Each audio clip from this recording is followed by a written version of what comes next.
pilas, todavía no habían lanzado el tablero de puente, las pilas, en construcción se llaman, a los elementos de compresión en puente se llama pilas, y en cambio en la edificación se llaman pilares. Bien, entonces, claro, tenemos que ver ahora cómo se debe disponer la armadura dentro de un pilar dormido. Bien, para ello me voy a apoyar en esta figura y también en lo que tenéis aquí. Entonces, como he dicho, el armado va a verse condicionado por los esfuerzos que hay sobre esta sección, ¿no? En el caso más general, axil, 2 cortantes, 2 flectores y el flexor, ¿no? Lo sé. Con un cálculo similar a este para cada uno de los esfuerzos, pues eso va a condicionar, pues, aquí tengo una ecuación muy incógnita, el número de barras, ¿no? Porque esto va a ser n por pi, el diámetro cuadrado partido por. Entonces tengo una ecuación, una incógnita, que va a ser el diámetro, lo metes tú, porque no puede ser, está estandarizado, no puede salirte de aquí. Entonces, fijas un diámetro, por ejemplo, 16, y una incógnita, una ecuación en número de barras. Es decir, es el esfuerzo el que condiciona las barras, ¿no? La flexión, el cortante, etcétera, etcétera, ¿no?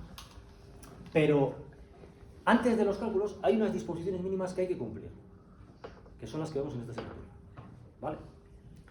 Bien, entonces, sea cual sea el esfuerzo aplicado, dice el actual Código Estructural Español que la armadura longitudinal tiene que cumplir una serie de cosas. Vamos a ver por una parte la armadura longitudinal, con estas barras de aquí, y la armadura transversal, ¿vale? Bien, entonces, en cuanto a la armadura longitudinal, que ya aparece pintada de color azul, ¿qué tiene que cumplir? Bueno, dice la instrucción que tiene que haber como mínimo 4, ¿vale? Las secciones de los pilares pueden ser rectangulares, circulares, hexagonales, ¿eh? Con mínimo uno en cada, realmente con mínimo uno en cada esquina. Como el que menos tienes 4, ya pilares triangulares es muy raro ver, pues 4. Con mínimo. Yo voy a hacer un pilar cuadrado y aquí pilar no, pues, ¿entendéis? Esto ya es un tema constructivo, ¿vale? No depende del esfuerzo, tiene que haber siempre. Otra cosa más, ¿ves? Aquí lo veis designado. Otra cosa más. Esta armadura, la separación entre estas barras, la separación entre las barras, no puede estar tan separada como yo quiera, independientemente de cuál sea el esfuerzo de compresión que realiza, ¿vale? No pueden estar separadas más allá de 35 centímetros enteros. En este caso lo cumple, ¿no? Porque aquí de aquí habrá unos 15 centímetros. Entonces, esa disposición se debe de cumplir y no depende de lo que vas a ver en otros, se debe de cumplir, ¿vale? Bien, más. Su diámetro mínimo será de 12 milímetros, es decir, el diámetro mínimo de estas barras tiene que ser 12 milímetros. No puedo utilizar la serie de 8 milímetros. Oye, es que para la compresión que tengo, para ND que yo tengo, con 8 milímetros me vale. Pues no, mínimo 12 milímetros, lo sé, el código estructural. Ese es el concepto de armaduras mínimas, como que presentaba el compañero, ¿vale? Y luego ya, a partir de ahí, pues bueno, eso en cuanto a la armadura, ¿no? Pero esta armadura longitudinal, lógicamente, está dentro de una sección cuadrada de hormigón, ¿no? De masa, lo que llamamos la sección bruta, y el canto de esa sección, las dimensiones del lado de esa sección, tampoco puede ser el que yo quiera. Con mínimo hacemos de 25 por 25 centímetros. No puedo yo, oye, es que con uno de 20 por 20, pues puedo soportar el estado individual. Hay un mínimo, no solamente para la cantidad de armadura, sino también para las dimensiones del cuerpo. 25 por 25, ¿de acuerdo? Y esto no es porque lo diga yo, es porque es cumplir el código estructural. Bien, como siempre, en las normativas, en los códigos, en los estándares de cálculo, hay aspectos que son de obligado cumplimiento y otros que son recomendaciones. Entonces hay que distinguir entre dos cosas, ¿no? Cuando uno va a hacer el dimensionamiento de un pilar. Bien, entonces, aquí por ejemplo, esto lo he cogido directamente del Código Estructural Español, es un pantallazo, ¿vale? Bien, entonces, aquí se explica el concepto de cuantía mínima de acero para la armadura de un pilar, ¿vale? Entonces, aquí aparece, por ejemplo, la sección del pilar. Y, bueno, claro, si el pilar estaría sometido solamente a compresión, esta línea sería así horizontal, ¿no? Solamente tendríamos compresión, ¿no?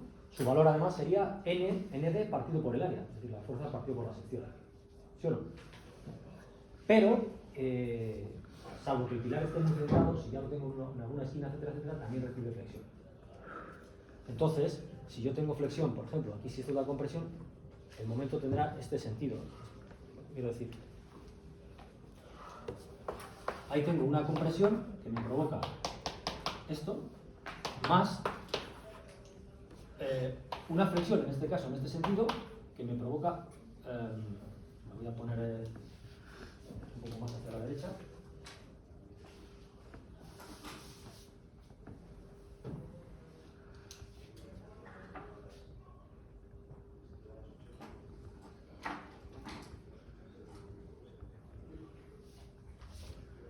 es así, provoca, por ejemplo, esto así, esto oprimido,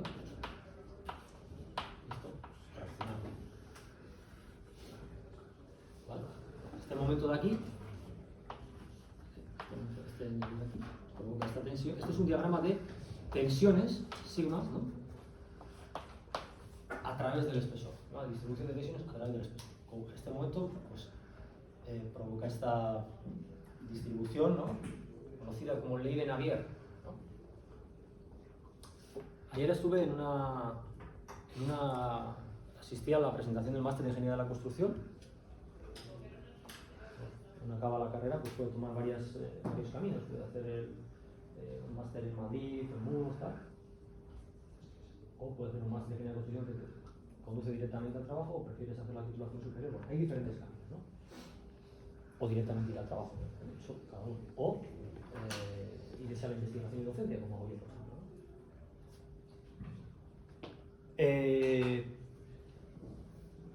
Lo que quiero decir es que en el máster, la presentación la hizo primero Eduardo Rojí, que es el responsable del máster, pero luego intervino pues, un profesor del máster que tiene su propia empresa, es un arquitecto que tiene su propia empresa, ¿no?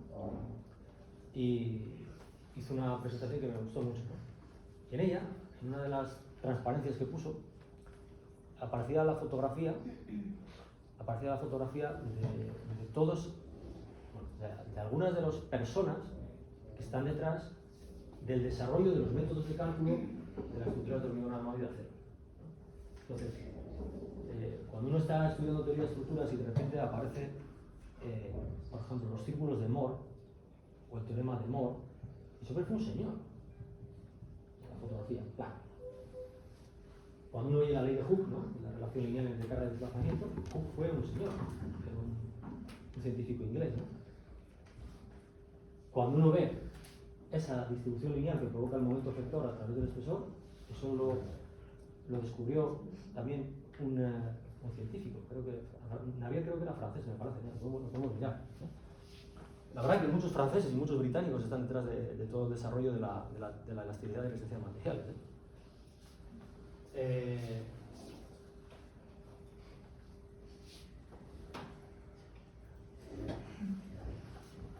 Bueno, esto es más, no tiene que ver con la asignatura, pero bueno, a mí yo os he hecho manera que me gusta mucho la historia y bueno, es más una curiosidad personal.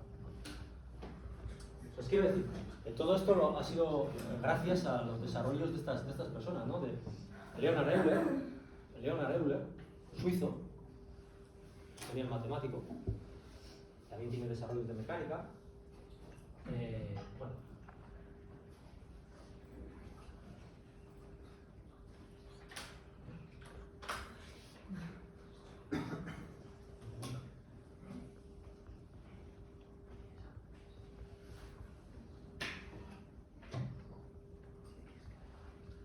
Bueno, pues este señor Euler, ¿no? Es el que está detrás de esta famosa expresión de m por y partido por el momento de inercia, ¿no? Sigma igual a m por y partido por z, ley de Navier. ¿Veis? Nació en Dijon en el año 1785. Pero bueno, esto sucede con cada cosa, ¿no? Los círculos de Moore, otra persona. Stokes, hay una ley que se llama la ley de fluidos, mecánica fluidos, se llama ley de Navier-Stokes. Muchos en aquel momento, claro, ¿dónde aparecen los grandes científicos en los lugares en los que en ese momento el país es el país, por decirlo así, hegemónico. Entonces, en esos momentos, los Francia e Inglaterra pues, eran los países hegemónicos. ¿Ahora dónde aparecerán? Pues probablemente en Estados Unidos o en China. ¿No? Pero tanto los americanos como los chinos tienen que estar muy agradecidos a los europeos porque todos los desarrollos se realizaron aquí en ese momento, ¿no? Ellos aportaron ahora nuevas cosas. ¿Entendéis lo que quiero decir? Cómo se construye el conocimiento de la humanidad. Pero bueno, nuestro pequeño homenaje al señor Louis Marie Henri Navier, ¿no? Entonces, bueno, lo que quiero decir, si solamente hay compresión, sería así, pero si en el pilar, porque está en una esquina, por ejemplo, no está centrado, también soporta una flexión, pues es la suma de esta línea más esta línea, y la suma, pues es esta de aquí. Pues la zona está más comprimida. Entonces, los valores de los diámetros y tal, que se llaman A sub S, se ve un poquito borroso, ya lo sé, pero bueno, A sub S, área de steel del acero, van a venir condicionados de los cálculos de estado límite último. Aquí os he puesto un ejemplo, ¿vale? Para que veáis un poco cómo va, en el caso del estado límite último por flexión. Pero sea cual sea el valor que proceda del cálculo, que despejéis en esa ecuación con cuántas barritas a colocar de tal diámetro, siempre se tiene que disponer estas armaduras mínimas. Entonces, si el área, el A sub S del cálculo es inferior a ese área mínima, tendré que dotarle de ese área mínima, obligatoriamente. ¿Vale? Por razones de control de fisuración, de retracción hidráulica, temas térmicos, etc. Siempre, ¿no? Entonces, en este caso, hay una... bueno, esto lo aprenderéis a interpretar también con una malla, pero hay una... Claro, como AS no es la misma en las dos pieles del hormigón, en las dos caras, una zona, pues ya veis que va a estar como más... aquí, por ejemplo, con esfuerzos de compresión, esta zona está más comprimida que esta de aquí, pues las armaduras son diferentes, ¿no? Pero como mínimo hay que meterle, ¿veis? Un 5%, 0,05, un 5% de la carga de la compresión partido de la resistencia de cálculo del hormigón. Como mínimo un 5% de la fuerza de compresión en el área. Como mínimo. Aunque la compresión sea tan pequeña que igual no hay que meterlo, ¿se entiende? Y como la armadura no es simétrica, porque ya veis que una zona está más comprimida que la otra, pues entonces pasa esto que veis aquí. Bueno, ¿se entiende? Estos términos, lo puedo hacer un poquito más grande igual. Sí, ahí se ve un poquito mejor, ¿no? Aquí, en esta piel de aquí, como mínimo, sin hacer ningún cálculo de estado límite último, tengo que disponer el 5% del esfuerzo así de cálculo partido de la resistencia del hormigón. Es decir, fuerza en T área es la tensión. El 5% de la tensión que soportaría el hormigón la tengo que colocar o disponer como armadura de acero. ¿Vale?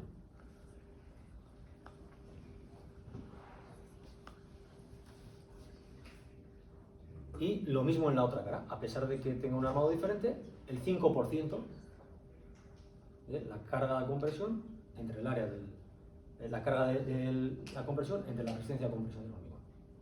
¿Vale? El 5% de la tensión que recibiría el hormigón por esa compresión la tengo que disponer en armadura de acero, sí o sí. ¿Se entiende?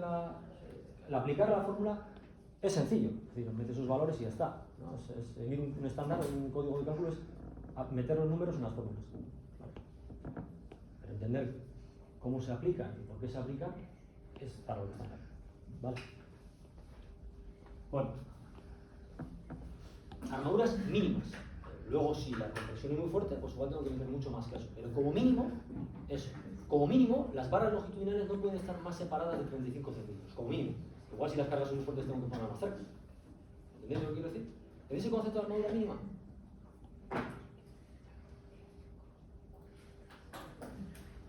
Vale.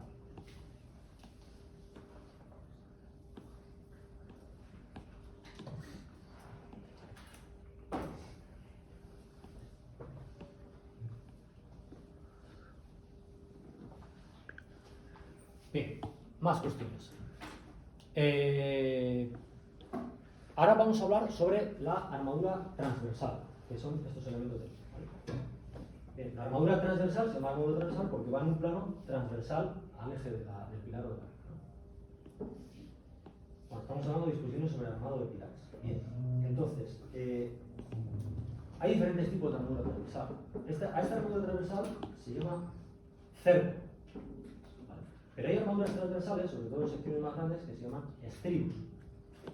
La diferencia entre un cerco y un estribo es que el cerco abraza a toda la armadura perimetral. En cambio, vamos a poner lo mejor para entender las cosas, yo creo que son los ejemplos, ¿no? Esto, por ejemplo, que tenéis aquí, ¿lo veis aquí? Esta armadura de aquí es armadura transversal porque está en la sección transversal. Pero es un estribo, porque no abraza toda la armadura perimetral. De tal manera que esto es armadura transversal y esto también es armadura transversal. Pero esto se le llama cerco y a esto se le llama estribo. ¿Me explico? Bueno, entonces,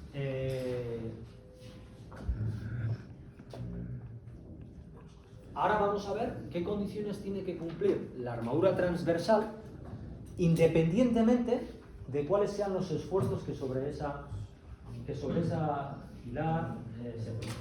¿De acuerdo? Independientemente. La armadura mínima que hay que colocar siempre, antes de considerar los esfuerzos. ¿Entiendes? El concepto de armadura mínima. Bien, entonces, vale, ¿cuáles son las cosas que hay que definir para la armadura transversal? Pues sobre todo, dos cosas. Su diámetro y la distancia. Si tú conoces el diámetro de esta armadura y esa distancia, ya está definida la armadura. Si os fijáis, la armadura transversal es mucho más pequeña en diámetro que la armadura longitudinal. Es la principal responsable, ¿no? Y además, afortunadamente, porque esta armadura la tengo que doblar. Imaginaos doblar esta armadura aquí. ¿Veis las corrugas que decimos el otro día? El perímetro sin corrugas se ve también aquí, se sabe luego. Este alambre que anda aquí, bueno, eso ya lo he visto. Pero desde el punto de vista constructivo, ¿qué diámetro y qué distancia mínima? Claro, te van a decir una distancia mínima. Si tú, o sea, perdón, en este caso una distancia máxima. Si tú lo quieres poner más cerca, vale, va a ser más caro la ejecución, pero lo máximo que pueden estar separadas está controlado. Aunque los esfuerzos que provocan a la transversal sean muy pequeños, ¿eh? Mirad, ¿qué esfuerzos, asiles, cortantes, flectores o torsores, condicionan, por ejemplo, la armadura longitudinal? O sea, habéis visto hoy, por ejemplo, el esfuerzo flector. El M provoca la necesidad de armaduras longitudinales en una viga. Esto es un pilar, ¿eh? Estamos con un pilar, no voy a hablar más. ¿Qué esfuerzos condicionan la armadura transversal? La armadura transversal se coloca por muchas razones. Por un lado, para abrazar la armadura longitudinal, para que si este pilar va a sufrir una compresión fuerte, pues se lo está zunchando, ¿no? Está ayudando a la contribución de la resistencia del esfuerzo a compresión. Pero la armadura transversal viene condicionada en los cálculos sobre todo por el esfuerzo cortante y también por el esfuerzo torsor. El esfuerzo cortante que va en el plano transversal lo condiciona. Entonces, cuando uno está calculando qué distancia tienes que meter a esta armadura, más o menos distancia, ¿no? Viene condicionado por el esfuerzo cortante. Sería un cálculo similar a ese, pero en vez de MD tendríamos VD, porque es el cortante el que condiciona la disposición de la armadura transversal. ¿Vale? No lo tienes por qué ver, porque te lo tendría que enseñar. Si alguien quiere ver por qué el cortante condiciona en el cálculo esa distancia, yo después os explico. Este es no 2, ¿no? Yo digo cómo se hace.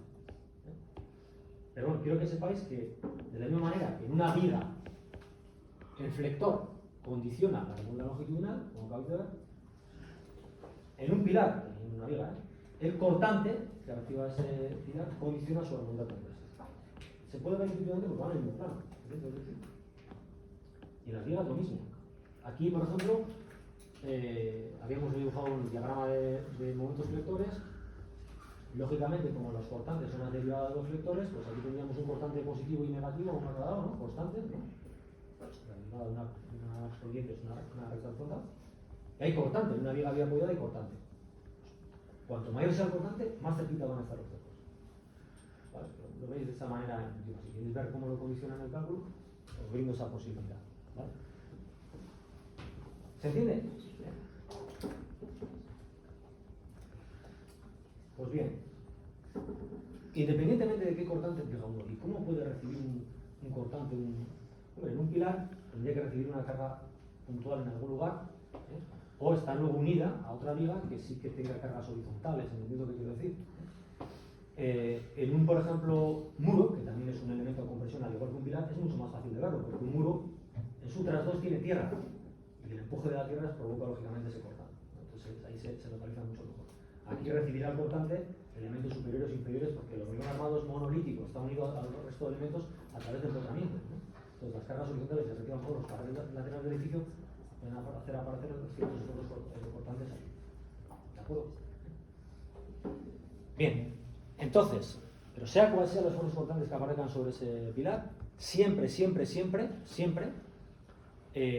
esa armadura, claro, aquí estamos controlando diámetro y distancia. Si yo conozco el diámetro y distancia, ya está fijado. Entonces, en lo que se refiere a la distancia, la instrucción la define como S sub T, S de español separación, esta es la distancia, S sub T, separación, sub T de transversal, S separación. Dice, en ningún caso puede ser superior a 15 veces el diámetro de la barra longitudinal más delgada. Es decir, en este caso la barra longitudinal más delgada es la misma, porque todas son iguales. Pues, ¿vale? 15 veces este diámetro. ¿Este qué será? Uno de 16, vamos a poner, 16 milímetros. Pues 15 por 16 en milímetros, pues podéis hacerlo, 12 por son 144, pues serán 20 centímetros, una cosa así. 15 por 16.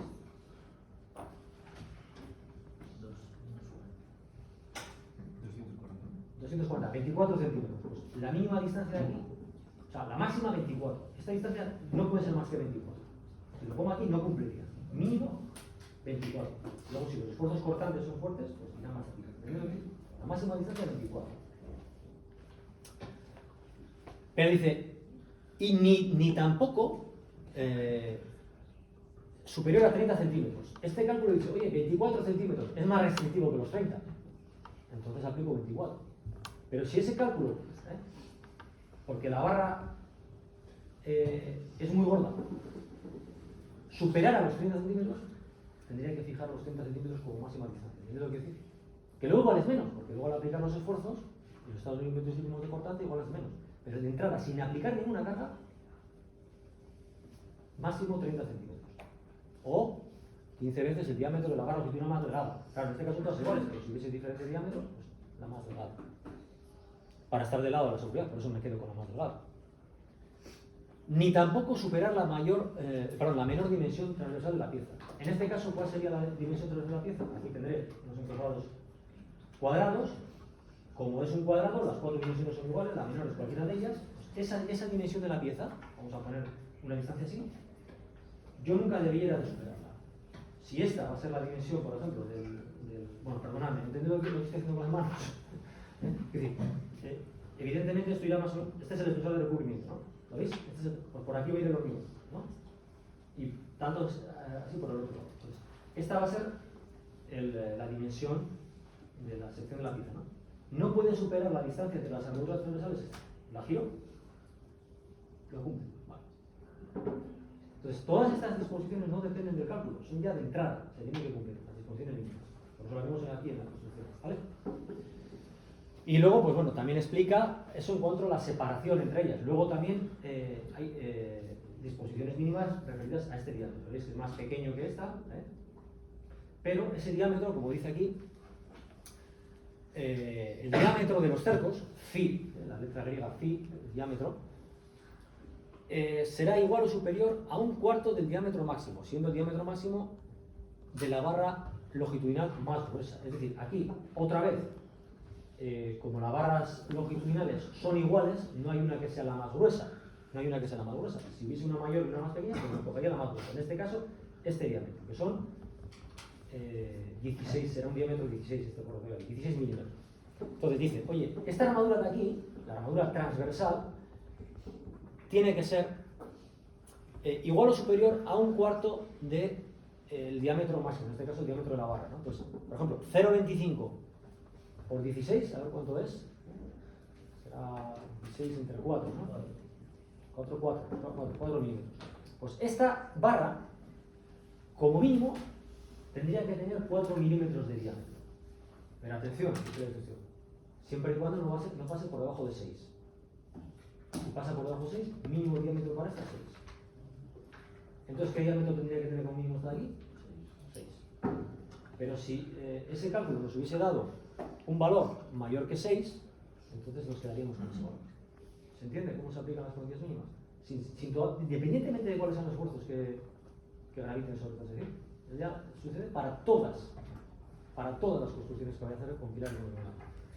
Vale, ya sé que esta parte un poco más peñaza, ¿no? La parte de los valores y tal, pero es importante porque es de obligado cumplimiento y por lo menos, aunque luego en tu práctica profesional vas a ir al código estructural o al código, la realidad es que tienes que entender lo que estás haciendo. Yo creo que eso es lo importante, ¿no? Y luego la fórmula adaptada, entender lo que estás haciendo y por qué, y saber aplicarlo. Bien, más cosas. Pues acabaré un poco antes, no está aquí el compañero que suele sentar en la primera fila, es el que me anima a que finalice un poquito antes, ¿no? Aunque yo no necesito ese ánimo, cuando ya no estoy cansado, yo soy el primero que prefiero también finalizarlo. Otras cosas referentes al armado de un pilar, ¿no? Porque luego también veremos ya las uniones con vigas, etcétera, etcétera. Pues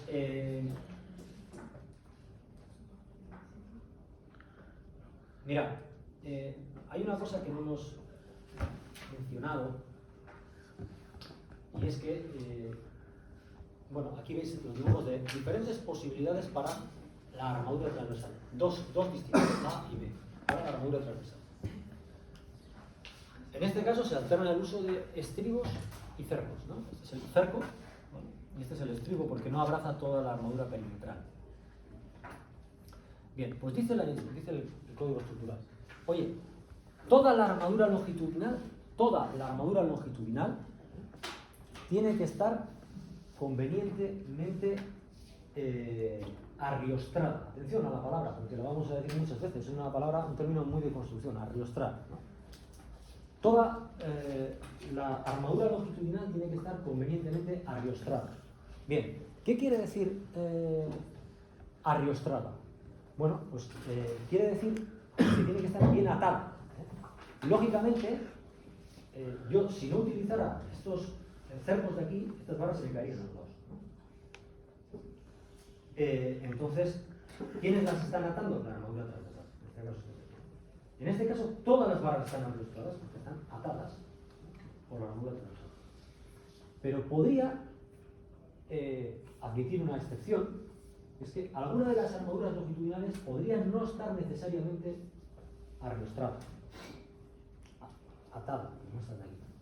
Pero para ello, solamente podría ser pilares de gran sección que tienen un montón de armadura, joder, pues por no arriostrarlas todas, pues en esas circunstancias, y como hay tanta armadura, estamos en unas circunstancias tan favorables, no tengo necesidad de arriostrar todas. Pero tendría que hacer una sí, una no, alternativamente. Una sí, una no, una sí, una no, una sí, una no. Y en las que no, como es, por ejemplo, aquí tanto estas como estas, ya veis que todas las armaduras están arriostradas, menos esta de aquí. Ya bueno, ¿por qué esta no está arriostrada y esta sí y esta sí? Se considera que una barra está atada o arriostrada cuando la armadura transversal la abraza con un ángulo menor o igual a 135 grados. Claro, aquí ¿a qué ángulo está abrazando la armadura transversal a la armadura longitudinal? 90. Está muy arriostrada. Pero incluso a 120 consideramos que está arriostrada. Pero claro, si ya pasas de 135 y en el peor de los casos vas a 180, pues si te colocas aquí una barra, esa barra no está atada, no está arriostrada. Entonces, aquí todas las barras están arriostradas. Aquí todas las barras están arriostradas, porque esta está también a 90 por un lado y a 90 por otro lado. Pero esta barra no está arriostrada, es la única que no está arriostrada. Pero si se cumple que esta distancia entre barras, esto tenéis que corregir, estos apuntes están corregidos, con respecto a los de ediciones anteriores, ya estarían ya al 99% corregidos. Pues siempre, cuando haces un libro o algo, siempre detectas algo, ¿no? Aquí es menor que 150 y aquí mayor o igual. Es decir, tal y como aparece aquí. Mirad, aquí sí que lo tenéis bien. Cuando es mayor o igual que 150 lo tengo que registrar, ¿vale? Y cuando es menor que 150, puedo dejarla sin mostrar. ¿Vale? Es decir, en la igualdad, arriesgo. ¿Me he explicado? Si queréis, podéis tachar estas cotas, porque en las siguientes transparencias aparece ya bien. Vale. Una sí, una no. Una sí, una no. ¿Vale? De manera alternativa. Y bueno, prácticamente con esto conocéis todas las disposiciones constructivas relacionadas al armado de un pilar y no hay más. Esto es lo que, con esto se hacen las cosas, ¿eh? Este es el código estructural, no hay más. Ahora ya, oye, ¿qué diámetro tiene que llevar? ¿Qué distancia? ¿Qué flexión? ¿No? ¿O qué cortante? Aplico, ¿qué no? Bueno, es interesante utilizar, claro, mirad, desgraciadamente, estos códigos estructurales, el americano, el eurocódigo, el código estructural español, desgraciadamente restringen o reducen la libertad creativa del ingeniero o ingeniera, por decirlo así. ¿Por qué? Porque te obliga, por ejemplo en este caso, a cumplir lo que acabo de decir. Pero, digamos, joder, parece que tiene un significado negativo, ¿no? Es muy positivo el código, te da tranquilidad, joder, porque tú aplicas las fórmulas del código y sabes que eso no se te va a caer. Entonces, además son muy conservadoras. Entonces, la aplicación del código te da una gran tranquilidad. Poder disponer de unas fórmulas que te permiten dimensionar el pilar y quedarte tranquilo, ¿no? ¿Vale? No siempre fue así. Las antiguas construcciones en las que no había códigos, imagínate los propios romanos, no utilizaban hormigón armado, utilizaban hormigón en masa. No tenían códigos. ¿Cómo lo hacían? Experimentalmente. Si rompía, pues te metían más canto y fuera. Y finalmente pues decían, oye, para este tipo de elemento hay que utilizar este canto porque hemos visto que es el que funciona. Punto. Eran temas experimentales. El propio código estructural también tiene muchos aspectos experimentales. Otros son más analíticos, pero muchos son experimentales. ¿Qué es lo que se hace qué es lo que hacían ellos? Pues lo que hacían era sobredimensionar mucho la estructura, porque cuanto menos conoces un fenómeno, pues más te quieres subir. Nosotros ahora podemos hacer estructuras muy flexibles. Conocemos más, los códigos nos permiten afinar más. Es más, podrían ser más flexibles, porque os he dicho que los códigos son conservadores. Utilizan coeficientes de seguridad. Podrían ser todavía más flexibles. Pero bueno. Entonces, el código es algo, hay que verlo como algo positivo. Qué suerte tener ese eurocódigo para poder aplicar las fórmulas y dimensionarlo de manera segura, ¿no? Pero también te restringe, ¿no? Te restringe, como he visto, oye, tienes que colocar cada paso de distancia cada paso. Entonces, en el pequeño margen de creatividad que tenemos los ingenieros en este sentido, porque los arquitectos, las arquitectas sí que conciben las formas, también controlan la estructura, pero tiene una componente también de forma, de estética, ahí tiene una mayor libertad. Que ahí somos nosotros los ingenieros las que se lo restringimos. Eso está muy bonito, pero es que no es físicamente posible o tal cual, ¿no? Pero a nosotros los ingenieros, si nos lo restringen, son los códigos. ¿Vale? Pero en el margen que tenemos, es interesante que para un mismo problema disponer aquella solución que tenga el menor número de barras posible. ¿Por qué? ¿Por qué creéis? Que es más interesante. Es decir, por ejemplo, aquí tengo una viga, ¿no? No un pilar, tengo una viga, ¿no? Pero yo puedo resolver el mismo área con diferentes n, ¿no? Yo, imaginaos, MD está fijo, es dado. Es el que obliga las cargas que va a recibir ese edificio. Ese es un valor, tantos kilonewtons por metro. FID es fijo también, es el material, el acero que has utilizado, 1400 o 1500. Z es el brazo mecánico, también es fijo, hay una fórmula que te lo permite calcular, es 0,9 tanto útil. Lo único que no es fijo es el área. Pues para soportar este momento necesito tantos milímetros cuadrados. Pero si cojo un phi, obtengo un n. Si cojo otro phi más grande, tengo un menor n, ¿no? Cuanto menor sea el diámetro, menor es el número de barras. Pues mi pregunta es, ¿qué creéis que es interesante? Pues, y los dos cumplirían el mismo área, ¿no? ¿Qué creéis que es más interesante desde el punto de vista constructivo? ¿Tener muchas barras o pocas barras? Pocas barras. El hormigonado va a ser mucho más fácil. Cuanto más armado tenga, o la geometría que tenga los encofrados tenga esquinas, o sea más compleja, más difícil es su hormigonado. Tanto es así que en situaciones de esas se suele utilizar un hormigón que se llama hormigón self-compacting, autocompactante. Porque un hormigón convencional tendría problemas para recubrir cada barra y meterse, fluir entre cada uno de los estilos. Entonces, cuantas menos barras es mejor desde el punto de vista constructivo. Es decir, ahí tengo cierta libertad, ¿no? Porque puedo jugar con el número de barras y el diámetro. pero no tengo mucha más en ese sentido. Bueno.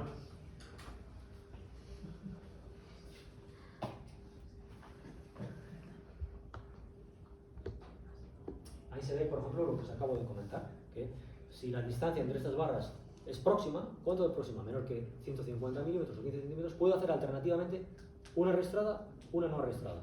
Una arrastrada, una no arrastrada. ¿Vale? Aquí están arrastradas todas. Y aquí se empieza a ver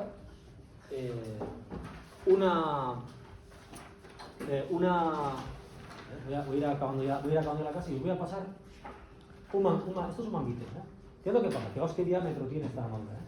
Mirad, a veces, si la viga tiene una gran longitud, yo no puedo tener barras de la longitud infinita que yo quiera, ¿no? En la empresa que visteis el otro día, la feria en la que se daban las piezas, pues son de piezas también de longitud normalizada. Pues si tienes una viga de gran longitud, una viga continua de gran longitud, yo no la puedo traer en el camión. Ni por razones de tráfico, tendría que pedir transporte especial, ni por razones de que la empresa igual no suministra tanta longitud. Entonces, cuando tengo tal longitud, ¿qué es lo que hago? Se llaman solapes. Hay diferentes maneras de hacerlas. Se puede hacer simplemente colocando una a la otra y que sea el propio hormigón el que las una al verterlo, o a través de manguitos como este de aquí. Una barra llega hasta aquí, otra llega hasta aquí, pero este manguito lo que hace es subirlas. ¿Vale? Un manguito que es un mangazo en realidad, ¿no? Pues mira, esto pesa, ¿eh? Esto para hacerte ahí un tac, va bien. Vale, entonces, y esto si queréis luego ahora acabo la clase, pues podéis mirar los separadores. Es guay, ¿eh? La verdad que esto no lo había traído, pero se ven todos los elementos que lo componen, constructivos. Entonces, ya acabo ya, ¿eh? Esta insufrible chapa, ¿no? Espero que haya sido lo menos insufrible posible y espero que haya sido motivadora e incluso también formativa, ¿no? Que salgáis de la clase con la ilusión de hacia dónde vais dirigidos, ¿no? Con la confianza en uno mismo de que lo va a hacer, con la ilusión, con la motivación de que está pues, en un sector que afortunadamente nos dedicamos a justo lo contrario que hacen las guerras, que es destruir. Nosotros nos dedicamos a construir.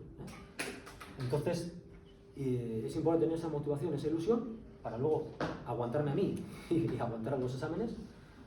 Y también una confianza en uno mismo, que muchas veces, cuando uno está sentado ahí, pues tiene algunos, hay diferentes personalidades, ciertas inseguridades que no son reales, ¿no? Porque todos somos capaces de hacerlo, ¿no? Pero claro, como no te has enfrentado ahí, dices, joder, estoy en la obra y tal y cual, tranquilo, Primero irás a un periodo de prácticas, al principio ayudarás a tus compañeros y luego poco a poco pasarás tú a serlo, como ellos fueron y ellas fueron, ¿no?